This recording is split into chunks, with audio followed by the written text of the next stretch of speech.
सफलता एक्सप्रेस में आपका स्वागत है। आज मैं आप लोगों को द्विघात समीकरण बता रहा हूँ। द्विघात समीकरण का जो मानक रूप होता है वो ax² plus bx plus c बराबर 0 होता है, जहाँ a बराबर 0 बिल्कुल नहीं होना चाहिए। आप कहोगे तुम लोग कि 0 क्यों नहीं होना चाहिए सर?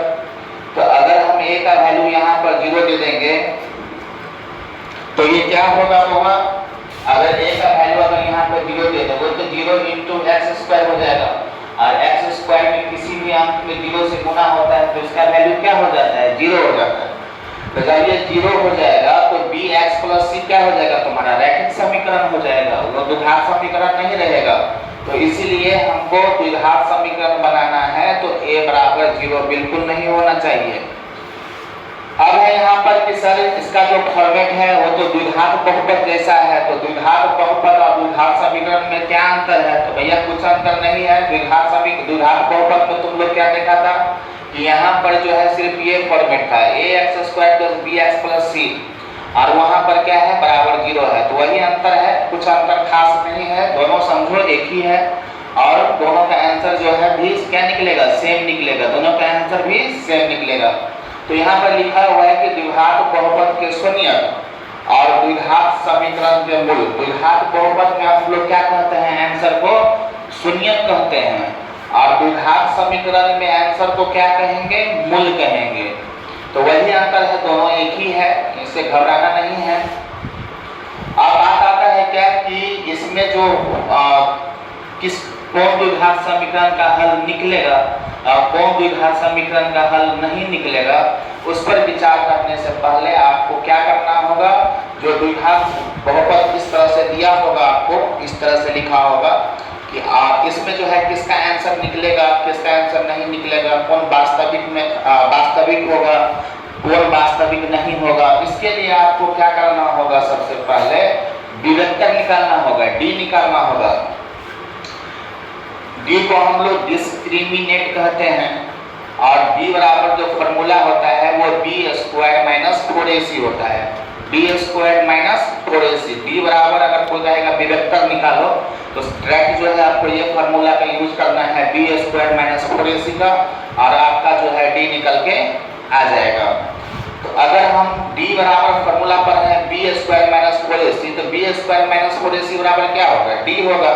d बराबर b² माइनस 4ac है तो इतना बराबर ये हो जाएगा। तो अगर हम d निकाले, कहने का मतलब b² माइनस 4ac निकाले, और इसका आंसर जो निकला है आपका प्लस में आ गया है। प्लस में माने कि कुछ भी है, 5 आया है तो प्लस 5 आया है, 25 आया है तो प्लस 25 आया है, 49 आया है तो प्लस में 49 आया है।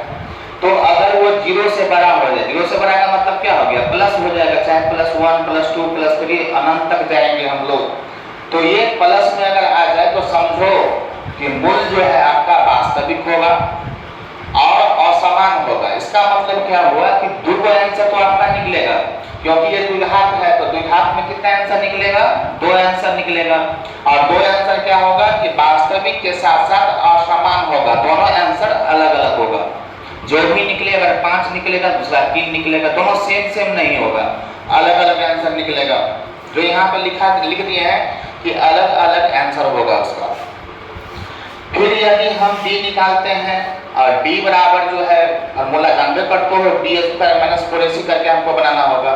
अगर b² माइनस 4ac हम लोग किए और 0 आ गया, तो 0 आ गया, इसका मान क्या हो गया? d का मान 0 हो गया। d बराबर क्या हो गया? 0 हो गया।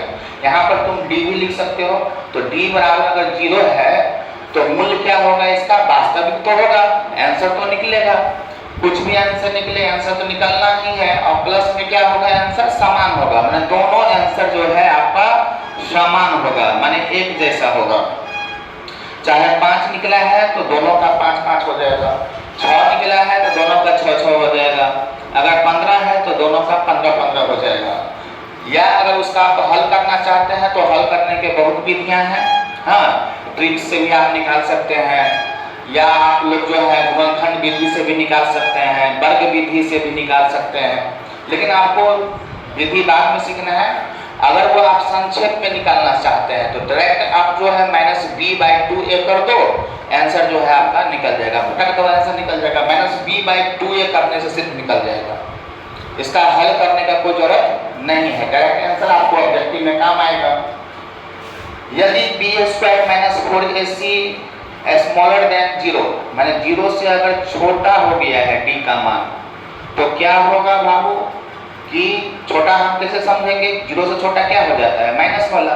अगर आपका d का मान माइनस में आ जाए तो दिमाग में सेट कर लो कि इसका आंसर निकलने वाला नहीं है। अगर आपको कोई भी यहाँ पर सवाल दे दे और ये सवाल में किसी का मान जो है माइनस में आ जाए तो उसका आंसर जो है आपको निकलेगा ही नहीं, क्योंकि मूल क्या है यहाँ पर? वास्तविक है ही नहीं, इसका कोई भी हल नहीं होगा, कोई भी हल नहीं होगा या मूल नहीं होगा।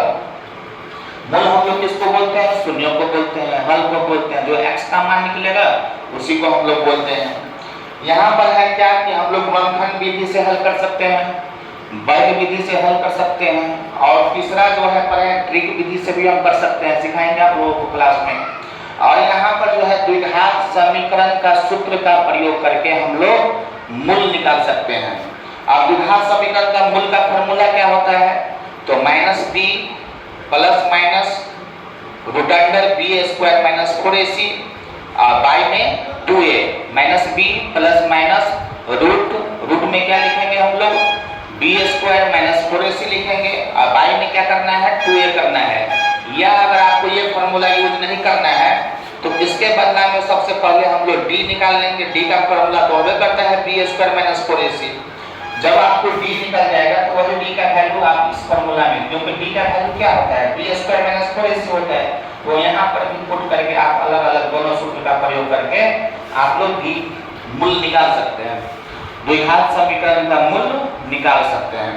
द्विघात फिर से सुन लो, द्विघात समीकरण में हम लोग मूल कर रहे हैं, आप द्विघात बहुपद में क्या कर रहे हैं?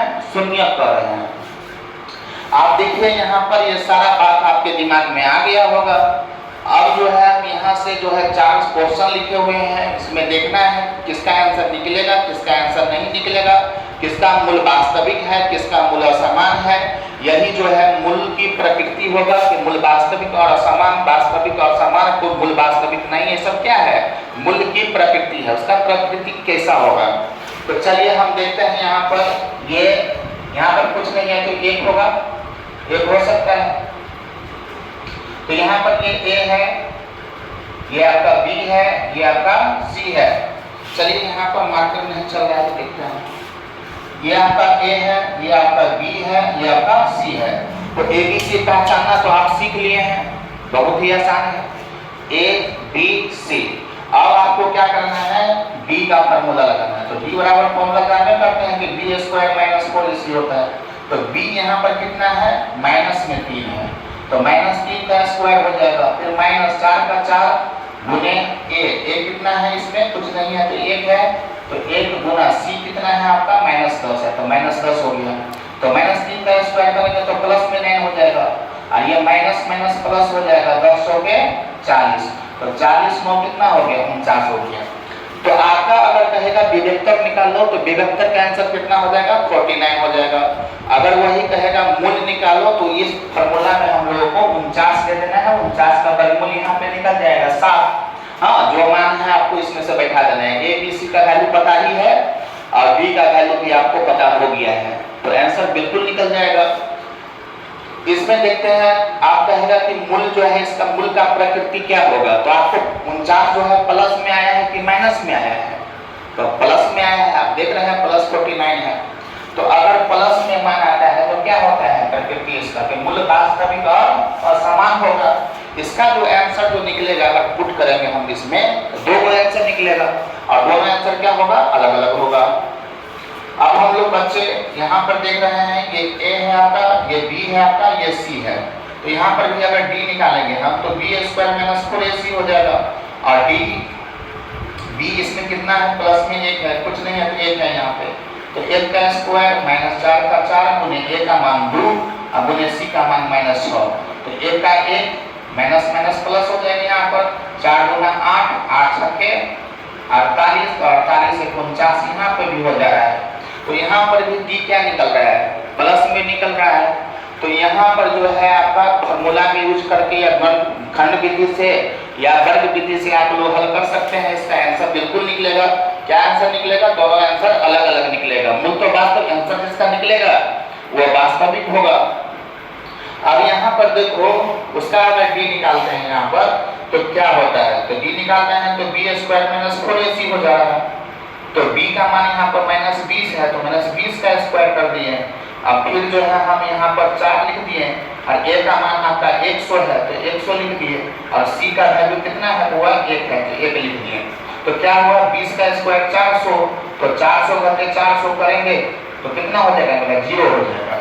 अब यहाँ पर समझो हुआ बात को कि बी स्क्वायर माइनस 4ac बराबर अगर 0 हो जाए, माने कहने का मतलब हुआ कि d का मान क्या हो जाए, d का मान आपका 0 हो जाए। d का मान क्या हो जाए, 0 हो जाए।